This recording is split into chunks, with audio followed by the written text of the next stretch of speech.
Welcome to Guide Guru. We hope this video helps. You begin by powering down the filter and unplugging it for safety. Once done, remove the lid or canister access and note media order. This preserves flow direction.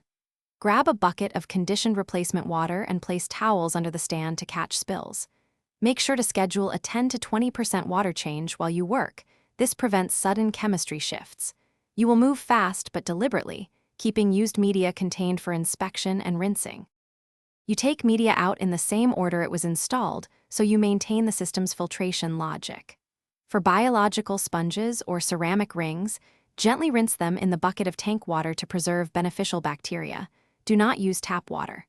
Replace activated carbon or resins if aged or fouled.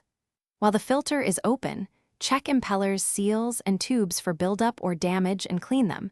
This prevents flow issues. Make sure to keep parts organized. You reinstall the media exactly as removed, compressing gently but not overpacking to allow proper water flow. Once reassembled, refill the tank to its normal level and plug the filter in. Observe the intake and outflow for steady circulation.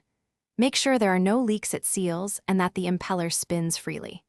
If you see cloudiness or reduced flow, stop, power down, and reseat the media and O-rings. Then recheck impeller alignment.